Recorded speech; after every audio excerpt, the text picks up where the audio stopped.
think women should serve in the police force or the military at all. And it's not just for physical reasons. Obviously, the physical strength thing is a big factor. It's very apparent in the video. Look at the stature. You know they're not going to be able to stop that transformer. But I also think there are moral reasons why women do not belong in combat. Simply put, strong civilizations do not send a woman to war in any capacity, which I would argue really enforcing the streets, right? That is a form of war. And I don't know how else to say it. It's just simply a reality of human existence. It is something that every successful civilization in human history has recognized. And I don't know if am I going to get in trouble for saying that?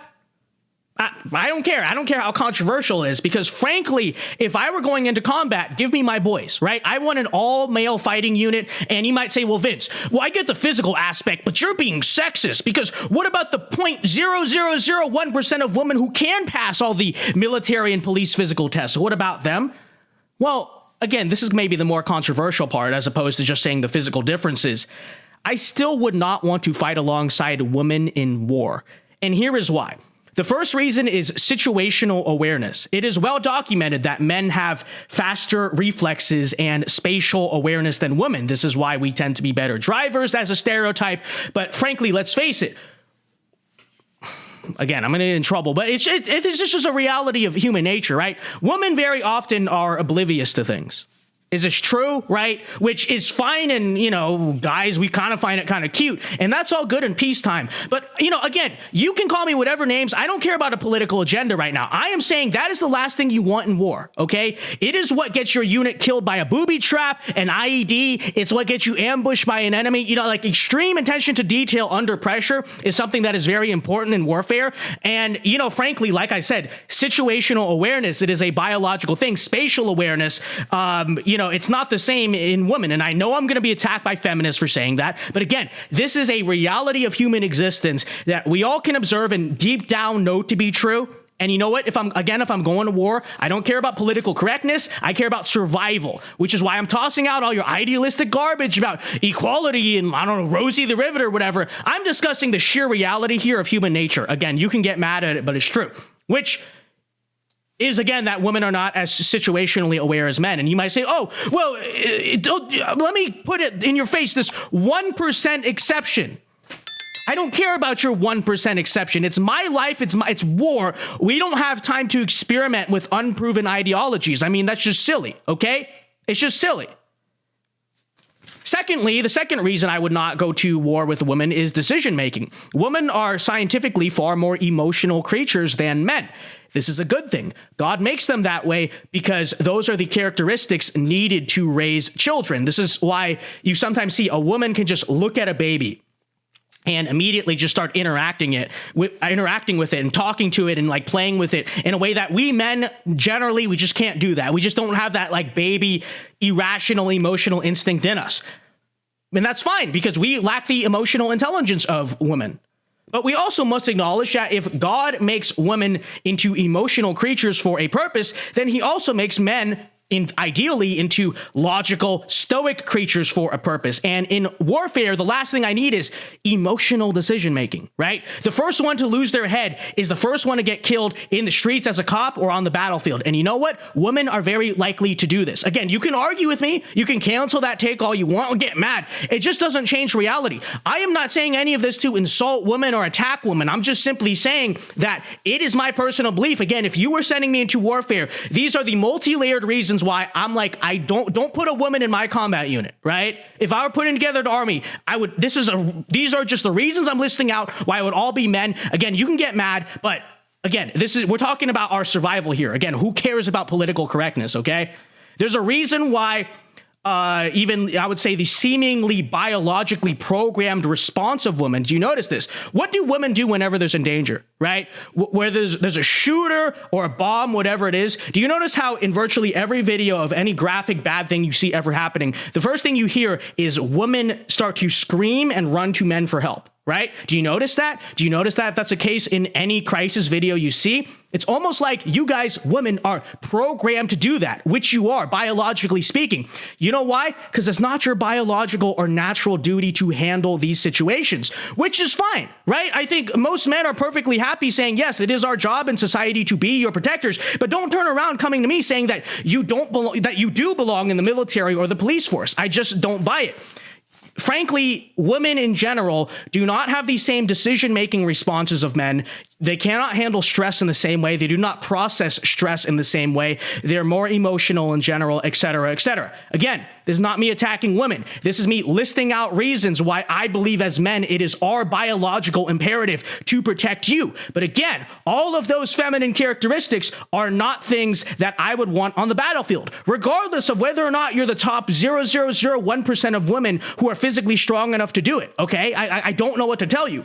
And thirdly and lastly, before we move on from this point, I would lastly say that there's simply a social reason why women don't belong in a male space like the military. And this again gets back to the take I say all the time, which is that women are different than men. Yes, physically, obviously, but also socially and biologically and emotionally, all that stuff, okay?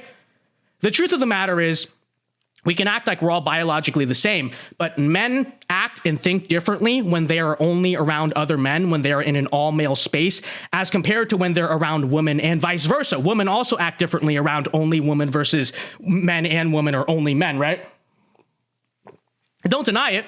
Think about this in your own life. Like, you probably have certain social situations, whatever it is, where you're with a mixed gender friend group, guy and girls. And are those friend groups, are those social interactions the same as your same gender ones? Do you act differently? Do you think differently? Of course you do. We all do. And frankly, in that trench, I don't care. I don't, again, call me whatever names you want. I'm telling you, in a real warfare where all this nonsense about feminism does not matter, okay?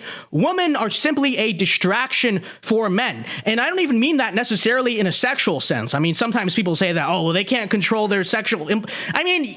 yes, sometimes that would be an issue, but also it's warfare. Like, I don't think it's necessary that they're thinking about that. I mean it in the sense that there is something about a fraternal bond, a bond between men, and that can only exist between men, that breeds the strength and the competition and the brutality needed to go and fight a war. And that is hindered by the presence of females as comrades, okay? And if you're a guy, you might understand this. You know what I'm saying. All of the harsh and vulgar things that men need to be willing to, accept and embrace and all that to fight war, it's just not the same when you're around women. I don't know what you want me to say. Just guys, think about it for a second. Think about, you're in the trench, it's World War I. Think about how your sort of emotion and just your outlook on that situation would differ if, you were around women in the trench versus all men. You know it's different because we act differently when we're only around men. And I mean, think about this logically too. In a combat unit, everyone's supposed to have this ideal of sort of being equal, quote unquote, in a sense, but you cannot scream at a female comrade to, get your effing head together in the same way you can to a man. You could not, at least I would not, in good conscience, draw straws or do something like send out a woman on the drawstring to, go out and sniper fire, right? There's just so many examples of how the presence of a female hinders a combat unit. And again, it's more than the fact that they're just physically weak. It's more than that, right? So in conclusion, as you see in this video, spare me your propaganda about the female, this female soldier was like a hero in combat. Yeah, this 1 out of 1,000 female soldiers got this medal. Or, look at this female bodybuilder. She's stronger than a lot of different men. She can pass the male physical test. Okay, I don't care. The sheer fact of the matter is that women do not belong in the military or the police force. I don't know what you want me to say. You can argue that, that's not meritocratic of you because that deprives these sectors of merit. You're discriminating against someone who might be the best for the job. But I simply do not buy that. And frankly, to whatever extent the supposedly 0.1111% of qualified women are denied entry into these fields, frankly, Frankly, I could care less because I think we'll be just fine without them. Look at human history. America won both world wars without a single female fighting in the ranks. Rome, Britain, the Ottomans, the Han Chinese, all these successful empires you can point to in history did not enlist a single female soldier. And I think they did just fine. I think they built civilizations just fine. Whereas you compare that with the U.S. military since the late 1990s when we've implemented gender equality and all this stuff. I don't know if that's really true. I don't know if we're exactly losing potential merit. If anything, we're adding dead weight to the military, I'd have to say. So point being, I think we'd be just fine, okay? And again, I think we as a society simply ought to declare that as every past civilization in human history has, high stress, high-risk situations like war and law enforcement and all of this are simply no place for a lady. Case closed. Call me whatever names you want. Don't care.